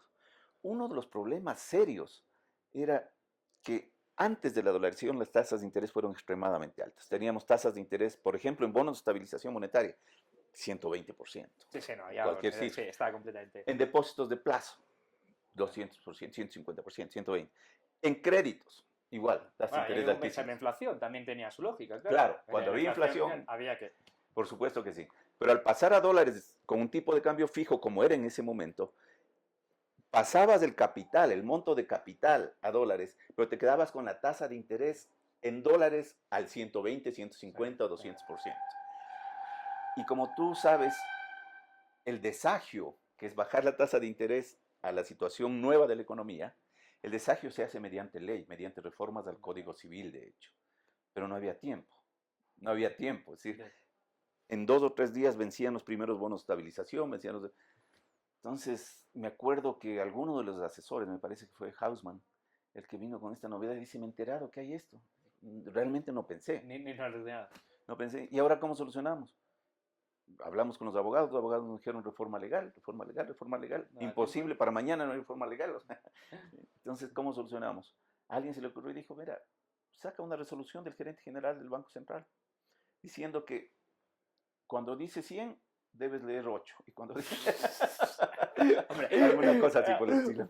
Legalmente yo entiendo que es un poco de aquella manera hacer Sí, las cosas así. Sí, pero fíjate cómo la gente creyó que nunca recibimos una queja sobre eso. Curioso, porque yo entiendo que la gente se hubiese quejado sobre eso. Claro, Pero- hubo perjudicados y beneficiados. Claro. Pero nadie se quejó, a todo el mundo le pareció lógico. Que ahora, con la nueva estabilidad, no se podía tener tasas de 120 porque ya no íbamos a tener. Qué Correcto. curioso. Es curioso porque es verdad, una de las cosas que he señalado varias veces, que a mí me está sorprendiendo también mucho, es cómo se generó confianza en la institución dólar de la noche a la mañana. Correcto. Se creyó la dolarización así. Correcto. Así, se creyó de una. Sí. También yo creo que la gente necesitaba una fe, creer en algo porque estaba todo tan desordenado. Eso. Esta es la solución. Te pongo un ejemplo malo, ¿no es cierto? Te acaban de encontrar un cáncer, se incendió tu casa, te pasan todas las desgracias. Tú quieres creer y estás dispuesto a creer en cualquier cosa, en el santo de la piedra, tú crees. Eso fue la reacción. Esa fue la situación. Es un primer tema que fue muy interesante en cuanto a tasas de interés. Nos centramos en ese periodo en el canje de billetes. Porque la gente, claro, te confía, pero a ver, veamos. Pues, quiero tocarlo, sí. Con un inconveniente muy serio, que era que la gente no había manejado, es decir, en Quito, en Guayaquil, o alguna gente de Quito, alguna de Guayaquil, alguna de las principales ciudades sin duda, pero la población del país no conocía, ¿no? Y de hecho había que informar a todo el mundo las características. Desgraciadamente estamos cerca de un lugar de mucha falsificación de monedas y billetes, entonces había que enseñarle a la gente que no se deje engañar, que el dólar tiene estas seguridades, que en el dólar en el billete de $5 está esta efigie, qué sé yo. Varias preguntas. ¿Cómo fue esa campaña? No es una cuestión, analizando detenidamente, aquí he traído algunas monedas, las monedas de dólar no son fáciles de manejar.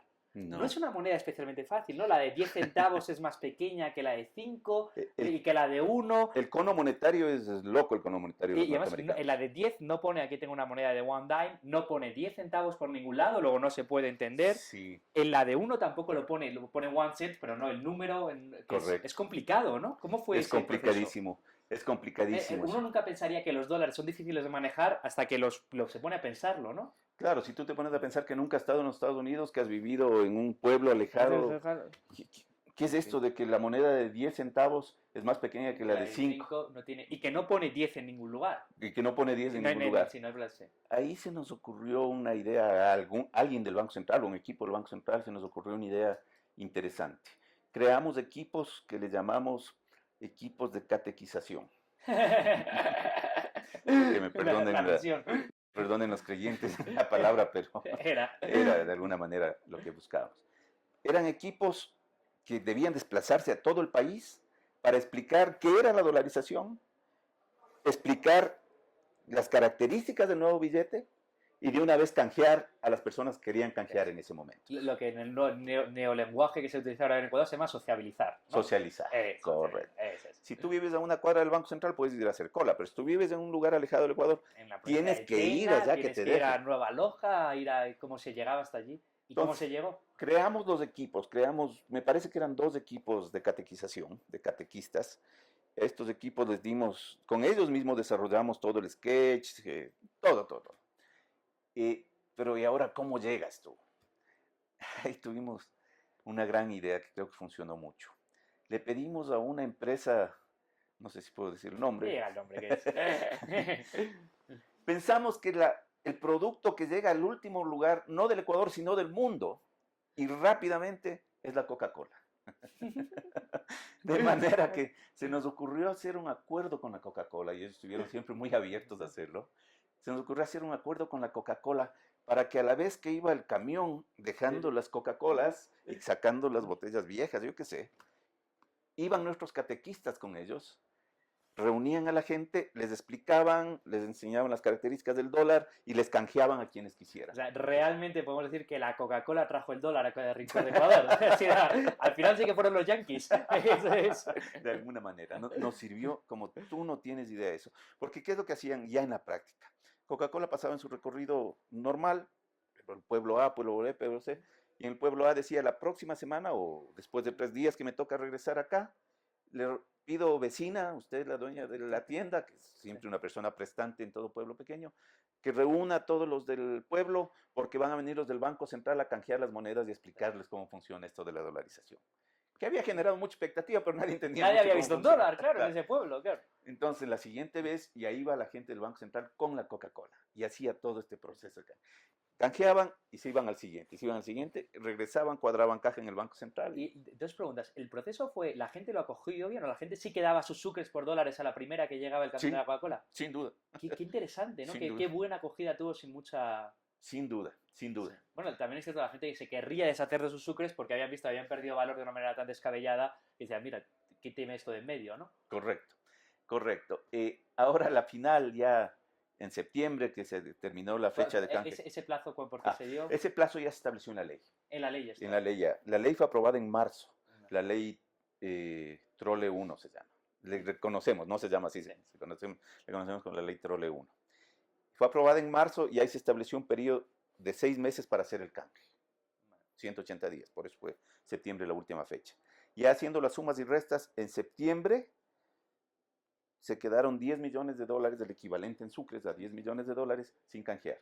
¿De cuánto? ¿Cuánto había no recuerdo, serían 200, 180. Wow, o sea, el 90-95% ya está, se canjeó de 6 meses. No sé, la gente se deshizo del 95%. Se deshizo. Yo no tengo los datos ahora mismo, pero creo que en el caso de la eurización fue bastante más lento. La gente lo tomó bastante más. De hecho, el periodo fue casi 2 años, o sea, que tomó mucho más. Claro, es que si tú tenías marcos alemanes, no tenías... Sí, tampoco tenías tanto problema guardarlos en casa, ¿no? Tenías una experiencia de siglos que habían funcionado. Si tú tenías un sucre, te quemaba en el bolsillo. Si tenías liras italianas, también te quemaba, claro. Por eso no tenían problema en deshacerse. Por supuesto, entonces fue sumamente rápido. Solamente se quedaron esos 10 millones de, qué sé yo, alguien que quiso guardar de recuerdo para los nietos. Eso, 10 millones es lo que te guarda la gente en el cajón, por si acaso, para enseñarle esto a un sucre, hijo. Eso era... Claro, para jugar póker, es bonito jugar póker con los billetes antiguos que no valen mucho. Sí, yo, no, solamente por mencionar. El tercer tema es que cuando ya sale la ley, por fin nos autorizan a que emitamos moneda propia en esta nueva denominación, digamos. Cuasi dólares, quieres llamar eso. Sucres cuasi dólares. Sí. ¿Ya? Nos autorizan a emitir hasta por 50 centavos. No nos autorizaron a emitir el de $1. ¿Y qué proporción, qué tanto por ciento de la economía se puede emitir en moneda propia o semipropia o no sé cómo llamarlo? Normalmente está funcionando el 80 millones de dólares, una cifra que casi no se mueve. 80 millones hay en monedas. Eso es lo que hay. 0,8% de la economía actual, o podemos decir que es despreciable para el análisis, ¿no? Claro, despreciable totalmente. Sí. No hay que tomar en cuenta eso. No nos dejaron emitir la moneda de dólar, ¿verdad? Precisamente quienes habían defendido la dolarización, quienes habían traído la idea antes de la dolarización. Sí. Una de las opositoras más fervientes a que emitamos la moneda de $1 fue la la señora Joyce de Ginata. Ah, qué curioso. Sí, sí. Ella decía que si le damos al Banco Central la posibilidad de emitir moneda de $1, otra vez nos va a Otra vez inundar. volvemos. Sí, sí, ahora entiendo o sea, aunque a nivel de acuñación hubiese sido bastante... Cuando fue el propio Banco Central el que se metió en la dolarización, pues. O sea, Sí. pero El otro Banco Central, porque otra vez tenemos un problema de instituciones, no que Banco Central, el de septiembre del año 99 que no confiaba, o el del enero de 2000 que dirigías tú. Entonces, claro, yo entiendo que la gente veía un Banco Central, veía no uno entendía. solo. En fin, no nos dejaron las de $1. Una curiosidad que vamos a entrar en ello es que es curioso porque las monedas de $1 no se utilizan en Estados Unidos. Sí, Y sin embargo, en Ecuador son muy populares y los billetes no son populares. sí, Sin embargo, aunque Ecuador no emita moneda de $1, es el sitio donde más se utiliza monedas de $1. sin lugar a dudas, sin lugar a dudas. A veces uno paga en Estados Unidos con una moneda del Y dólar y no se la aceptan. le quedan viendo. ¿Qué No, es no, esto? no, sí, sí. Sí, es difícil de entender eso, pero yo supongo, a ver, la velocidad de deterioro de los billetes en nuestro país es extremadamente alta. Voy a decir un dato de memoria. Creo que la vida media de un billete en Ecuador es de 3 años, en Estados Unidos es de 7.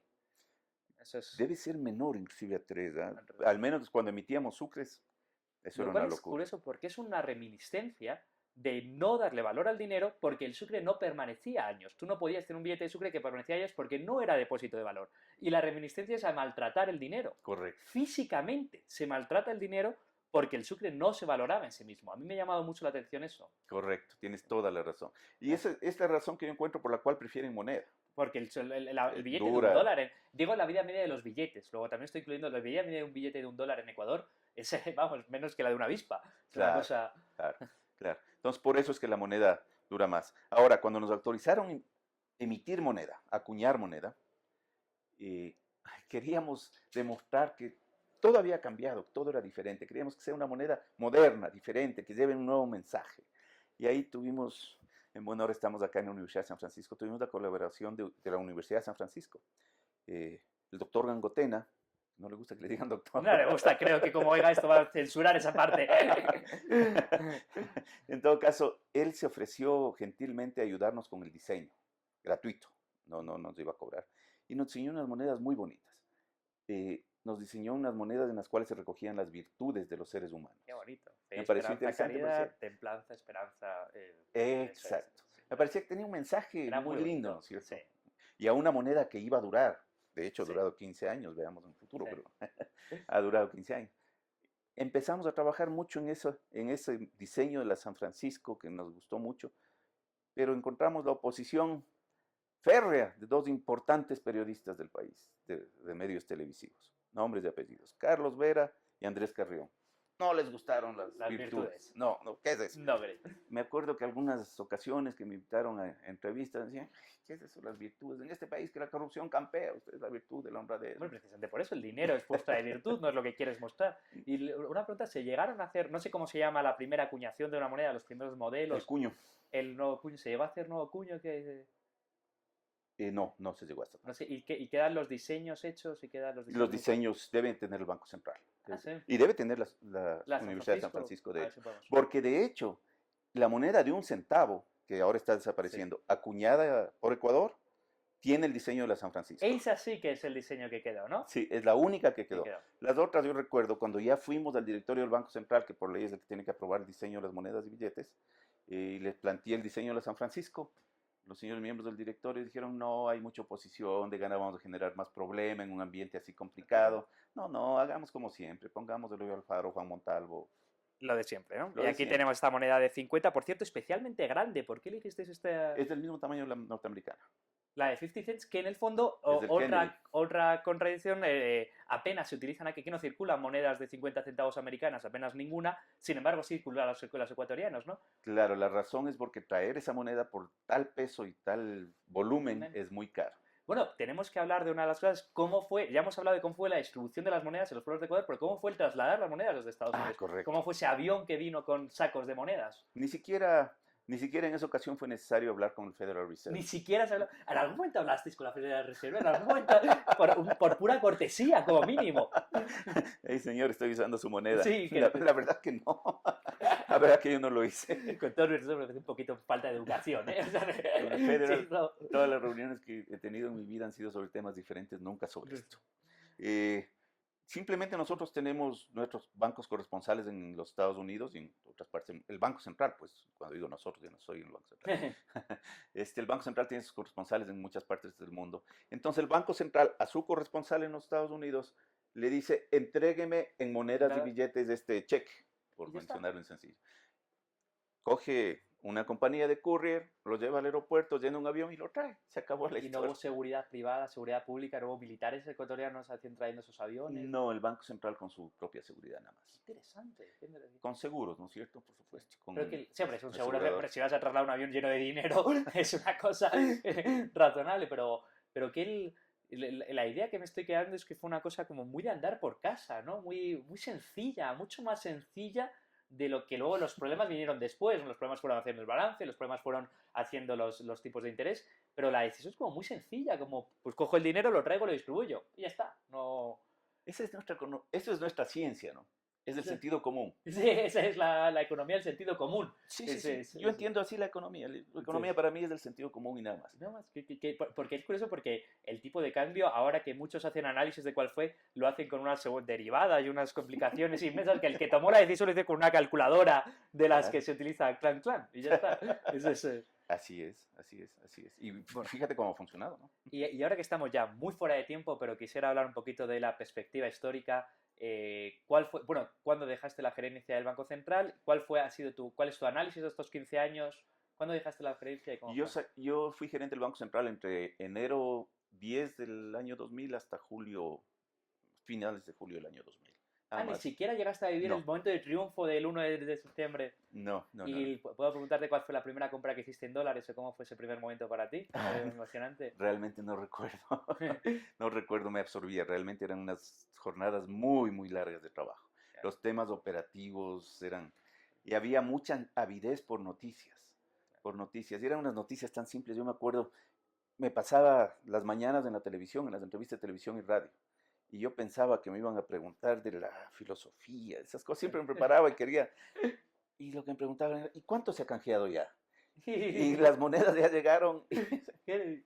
Claro, lo que a la gente le interesa. De verdad, claro, a la gente, los grandes temas macroeconómicos, no, lo que quería es que tuviese valor. Eso está bien para conversar ahí con un café, ¿no es cierto? A la gente le interesa ver, ya estamos funcionando en dólares, sí, no, ¿hasta cuándo? ¿Por qué no? Ese tipo de cosas. Y bueno, ¿cuál ha sido la perspectiva? ¿Cuál es el balance 15 años después? Yo creo que tuvimos una mezcla de sentido común y suerte, porque nos subimos al dólar cuando el dólar empezaba un ciclo de caída, largo, muy prolongado. Sí. Diciéndolo de nuevo en quiteño, los Estados Unidos nos dio devaluando durante al menos 12 años, con lo cual fortalecimos las exportaciones, frenamos importaciones, es decir, apoyó el crecimiento de la economía ecuatoriana. ¿Cuál debió haber sido nuestra respuesta en el periodo? Fortalecer la economía, porque esto no iba a durar para toda la vida, es obvio que esto no iba a durar para toda la vida. Entonces había que fortalecer, había que tener fondos de estabilización, había que tener un sistema financiero integrado al mundo, competitivo, en fin, varias cosas. Una cuestión a este respecto, o sea, según el análisis que yo hago es que la dolarización se hizo para poder tomar todas esas decisiones de política económica difíciles que había que tomar. 15 años después se han tomado esas medidas. Ha sido en algunos casos de ida y vuelta, en otros casos ni siquiera hemos arrancado con esas medidas. Luego, lo que se debería haber hecho para fortalecer la dolarización, o se tomó la dolarización para hacer algunas cosas muy sencillas, reducir subsidios, fortalecer las exportaciones, no se ha hecho aún. Claro, por el contrario, el tema de subsidios es complejo ahora y en su momento no lo era. En la presidencia de Maguad se eliminó el subsidio a la gasolina. Eso fue. Fue una cosa histórica, fuerte, de valorar. Políticamente es una de las decisiones más difíciles a tomar. Y se regresó.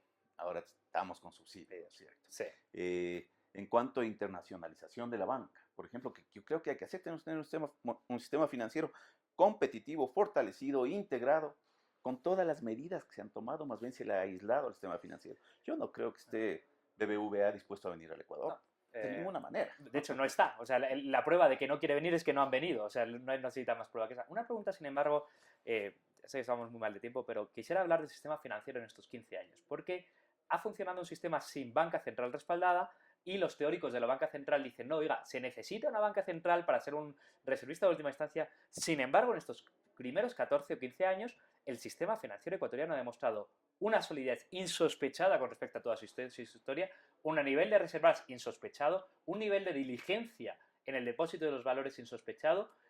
¿A qué se achaca? ¿Al susto del año 99, a la mejor regulación o a no tener reservista de última instancia, prestamista de última instancia que haya fomentado la responsabilidad? Creo que son los tres elementos, una mezcla de los tres elementos, y uno podría poner más énfasis en uno que en otro. Pero Bueno, primero, el diagnóstico se comparte de que ha sido una banca bastante sólida en estos sí, 15 años. sin duda, sin lugar a dudas. Respecto al tema de que es necesario que exista siempre un prestamista de última instancia que sea un banco central, Panamá de entrada lo desmiente. No ha habido prestamista de última instancia. ¿Cómo solucionó Panamá eso? Integrándose al mundo. Sus bancos son integrados al mundo, ¿no es cierto? Entonces, el prestamista de última instancia de Citibank Panamá es Citibank Nueva York. No hay problema. De hecho, Ecuador lo desmiente en estos 15 años. Me llama la atención porque Ecuador no ha sacado pecho. Es una de las cosas que vamos a hacer con estas entrevistas, es demostrar al mundo que llevamos 15 años sin prestamista de última instancia y no solo nos ha ido bien en comparación con nuestra historia, sino que en comparación con América Latina, con países de nuestro entorno, nos va muy bien bancariamente. ¿Cómo no? ¿Cómo no? Tú mencionabas tres elementos y yo te decía que es una mezcla de los tres. Creo que la regulación bancaria ha avanzado muchísimo. A partir del año 2000 hay un cambio muy importante en la regulación bancaria. Una pregunta al respecto, ¿qué conoces dentro del Banco Central? Porque los que están haciendo esta nueva regulación del 2000 al 2008, que fue una regulación bastante avanzada, son los mismos que estaban haciendo las anteriores regulaciones. ¿Qué cambió? Si son las mismas personas. O no son las mismas personas. ¿Cambió las personas? ¿Cambió la mentalidad? ¿Cambiaron los asesores? Qué difícil pregunta. En principio son las mismas personas y valiosísimas personas. Tú sabes, luego fui gerente del Banco Central, un año después fui superintendente de bancos y realmente a mí me ha llamado la atención y llevo un gran recuerdo de superintendencia de bancos. Gente valiosísima, especialmente en el área de normativa bancaria y de análisis de riesgos. Impresionante el nivel que tiene esa gente. Estaban ocultas por ahí, estaban tapadas por ahí. O sea, claramente es un problema de incentivos, no de técnicos, entonces. No era un problema de falta de diligencia técnica, era un falta de incentivos a que pueda... Sí, probablemente intereses políticos a los niveles altos que no les dejaban ocultaba desarrollar. la técnica. Sí, ahora, tú bien mencionas, hay un avance en la regulación bancaria desde el año 2008. Desgraciadamente ese avance ya no se da en la misma velocidad, ya no se da el mismo paso ahora. Incluso se da hacia atrás, que es todavía... Nosotros, ya como consultor privado, hice un análisis respecto a qué tan cerca, tan lejos estamos de Basilea II en aquel entonces, ¿no es cierto? Sí. Los países de la región andina. Y Ecuador avanzaba, pero estaba casi último, todavía atrás. Ahora tendríamos que hacer el análisis sobre Basilea IV, y estamos, pero lejísimos, lejísimos. Ese es un tema. El otro tema tú mencionas si los banqueros se asustaron mucho. Creo que eso fue un factor fundamental. Todos los banqueros vivieron como se debe vivir una balacera dentro de un ascensor. O sea, tú ves que las balas van por todos lados y si lograste salir de ese ascensor vivo, haces propósito de enmienda, como dicen los católicos, ¿no es cierto? Propósito de enmienda, no, de aquí en adelante, con cuidado, despacito, las reservas de liquidez de los banqueros nunca han bajado 33% del total de pasivos. Se dispararon, una cosa... Claro, el otorgar crédito con todas las garantías, con todas las... A veces exageran, creo que a veces exageran. Pero bueno, bendita exageración, más nos vale pecar de exceso que de defecto, ¿no? Desde el punto, cuando era superintendente me encantaba, cuando soy cliente banquero, me mata esa exageración. La nómina de hace 4 años tampoco hace falta para... Sí, entonces, ese es un punto sumamente importante. Creo que hay una actitud diferente de los banqueros, pero uno no puede confiar en eso. O sea, la segunda factor es los mismos banqueros cambiaron de actitud, entre otras cosas porque al no tener prestamista de última instancia, saben que ellos se comen toda. Hay un moral hazard, un riesgo moral muy importante. Claro, y ahí sí hay un problema de regulación bancaria reciente. Cuando les obligan a traer la plata, cuando les desincentivan a tener la plata afuera. Tú sabes que una parte importante de tus reservas tienen que estar afuera.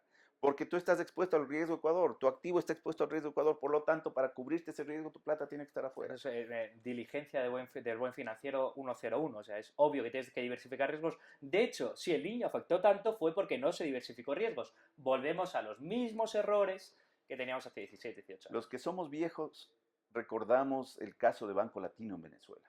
Venezuela, en los años 90, a inicios de los 90, tenía un sistema financiero con un fondo de garantía de depósitos muy grande, pero por regulaciones nacionalistas en Venezuela, ese fondo se invertía dentro del propio país. Y se invirtió la mayor parte de ese fondo en Banco Latino. tanto, cuando empezó la crisis y el primero que cayó fue Latino, se acabó el fondo de garantía de depósitos y la crisis fue terrible para el país. Lo lógico es, la plata del fondo de garantías tiene que estar lejos de donde está el riesgo.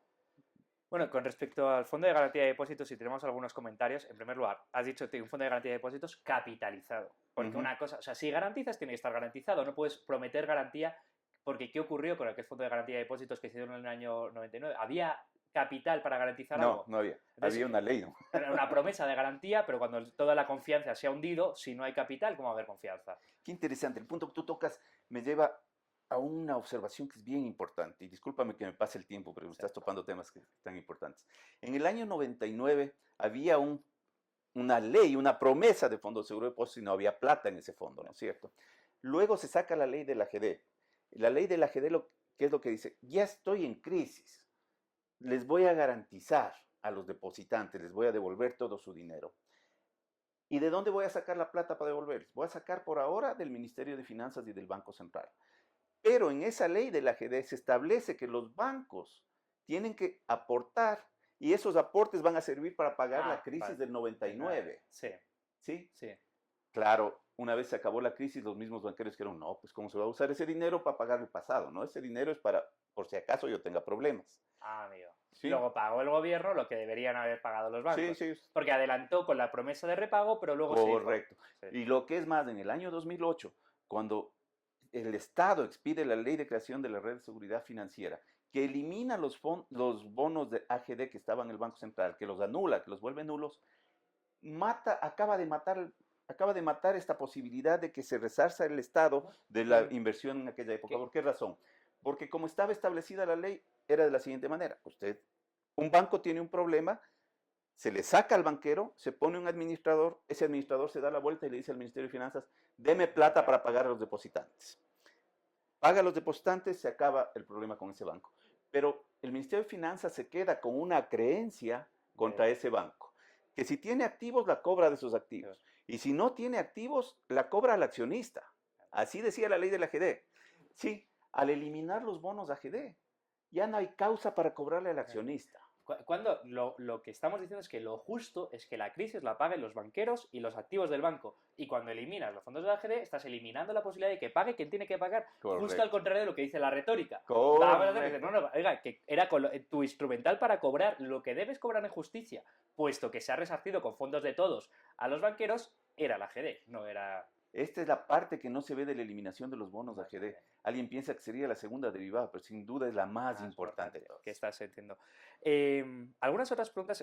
Quiero preguntarte sobre tu posición, porque es bastante paradójica, ¿no? Tú eres un exgerente del Banco Central diciendo que hay que quitarle poder monetario a los bancos centrales. Creo que eres un caso único. No sé si en las reuniones de banqueros centrales del mundo te admitirían la entrada o tampoco. ¿Cómo vives esa situación de haber sido...? A ver, lo que pasa es que yo soy un banquero central producto de haber vivido todos los sistemas cambiarios que se han inventado y de haber visto que todos ellos hayan fracasado. Soy un banquero central que vivió un banco central terriblemente intervencionista y que fracasó. Un banco central que se fue al otro lado y que le cayó la crisis y tampoco pudo tener éxito. Entonces, realmente creo que el Banco Central está llamado a jugar un rol. Creo que debe haber un Banco Central fuerte, pero no un Banco Central ni intervencionista, es decir, quitarle muchas armas al Banco Central, porque finalmente los banqueros centrales también caemos en los mismos errores que los otros. Y 15 años después de la dolarización, ¿crees que la dolarización es algo recomendable a otros países? ¿Qué otros países se te ocurren? ¿Y qué consejos darías a ellos? A ver, yo quisiera insistir con mi primera respuesta. Yo creo que a la dolarización entramos no porque nos guste el dólar, ni los gringos, ni el imperio, ni nada de eso, ¿no es cierto? Porque algunos sí se oponen a la dolarización porque es del imperio y punto. Sí. No me gustan ni el dólar, ni los gringos, ni nada, sino que es un quasi commodity. Es como tener el oro atrás. Es algo que tú no puedes emitir, que es Estás hay una quitando cantidad estás quitando la máquina de imprimir billetes al político. Eso es porque al final el político intervenía en el Banco Central, entonces la tenía. ¿Y de dónde van a venir? ¿De dónde vas a producir dólares? Con producción, con exportación. Pero sin embargo, 15 años después no se ha producido esa producción, esa exportación. O sea, tampoco podemos ser tan... Porque se le han hecho trampas a la dolarización. Porque se le han hecho trampas a la dolarización. Yo diría trampas al solitario, que decimos en España, ¿no? O sea, te has hecho trampas a ti mismo jugando con... Exactamente, porque se le han hecho trampas. Porque una dolarización bien llevada, sin lugar a dudas, no tendría los inconvenientes que enfrentamos ahora. Entonces, cuando tú me preguntas, ¿es aconsejable para otros países? Yo creo que el concepto es aconsejable. No sé si el dólar, no sé si el euro. el tener una moneda fuerte que no dependa del Banco Central, la emisión o de los políticos de la emisión, ¿no? Es más, yo creo que el ideal ahora es desnacionalizar la moneda. ¿Sí? Si yo quiero negociar en dólares y arreglo contigo, me lo vendes en dólares. Fíjate, si yo exporto papas a Alemania, a lo mejor me interesa hacer mis negocios en euros. Desnacionalizar la moneda, yo como teórico de la academia puedo decir que son las ideas de Hayek de finales de los 80, principios de los 90 y volvemos a estar exactamente en el mismo, al final del camino, que también es cierto que a través de Bitcoin, PayPal y otros muchos sistemas monetarios se puede estar llegando a ese mismo camino por distintos... Entonces el concepto es válido, Sí. no necesariamente el dólar, pero el concepto es válido. El concepto sigue siendo... Bueno, algunas preguntas que quiero hacer a todos nuestros entrevistados. ¿Cree que dolarizar para el país era la mejor decisión posible que se podía tomar en el 99? Sin dudas. Sin duda. ¿Cree que la economía ecuatoriana debería seguir dolarizada en el medio plazo? Creo que sí, creo que es imprescindible. ¿Y qué alternativas considera posibles a la dolarización? ¿Qué escenarios ve de peligro y de...? Sin duda el peligro es inminente. O sea, la caída del precio del petróleo, no tener fondos de estabilización. De hecho, habernos gastado 3.000 millones de dólares que teníamos ahorrados para estos momentos. El swap de oro. El swap de oro, las deudas, el nivel de endeudamiento está creciendo a una velocidad. El otro día saqué una información. Cada ecuatoriano, en el año 2009, cuando desconocimos una parte de la deuda, cada ecuatoriano tenía que hacerse cargo de alrededor de $700 de la deuda pública, externa e interna. En este momento, cada ecuatoriano tiene que hacerse cargo alrededor de $1.700 de la deuda. Bueno, la dolarización, que era un sistema que podía permitir dos cosas importantes. La primera es abrirse al exterior, ya que tienes una moneda, tienes una ventaja comparativa para comerciar, comprar y vender. En lugar de eso, la economía de estos años se ha cerrado al exterior de manera bastante paradójica. No hay exportaciones e importaciones. Y lo segundo que podía permitir es ahorrar en una reserva que conserva su valor o que comparativamente con otras monedas de la región y con la historia conserva su valor de manera, no se ha reservado, sino que se ha endeudado además. O sea, justo las dos cosas al contrario. Que se han producido al contrario, ¿no?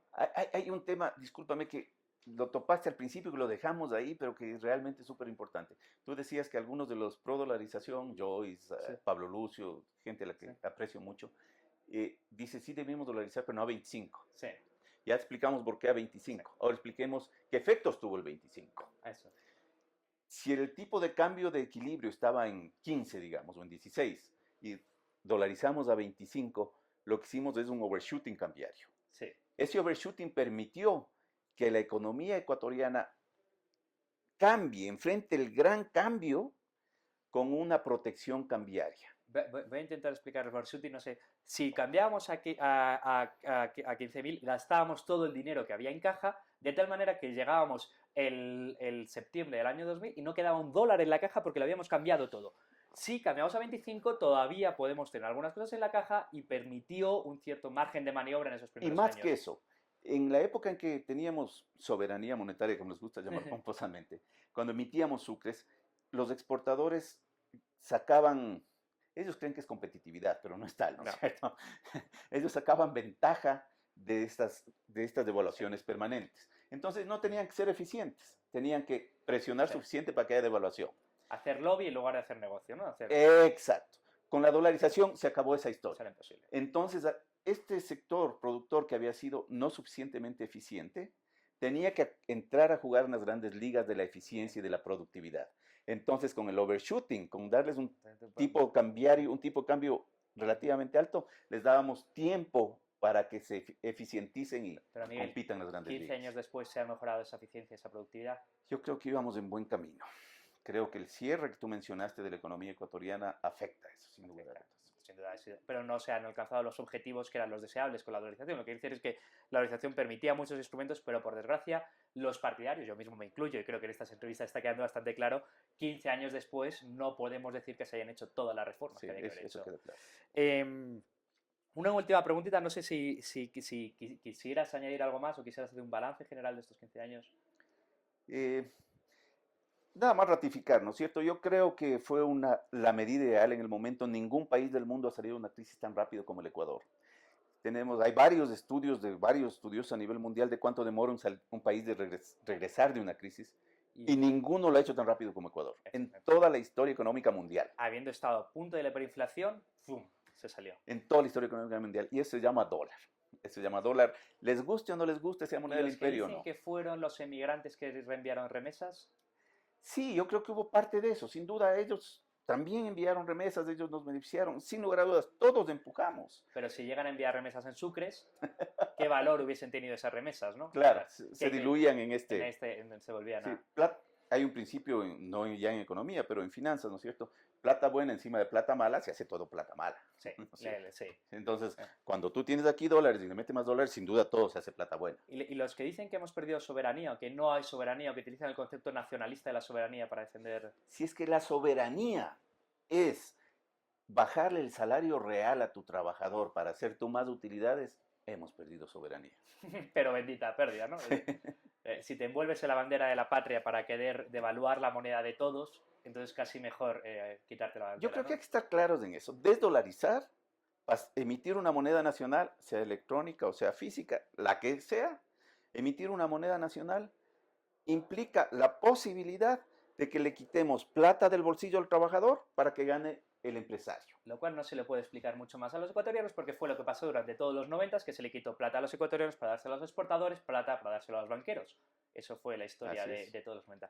Pero una preguntita que con respecto al peligro que me preocupa es desdolarizar, y quiero dejarlo claro, no es necesariamente quitar las monedas de dólar, sino volver a la emisión. Correcto. Porque cuando decimos desdolarizar, el público entiende, nos van a quitar el dólar del bolsillo. Pero se puede desdolarizar de facto, aunque que sigamos teniendo dólares en el bolsillo. ¿Puedes explicarlo? Básicamente, y para ponerlo en términos que todo mundo va a captar inmediatamente, básicamente si empieza a emitirse dinero electrónico sobredimensionadamente.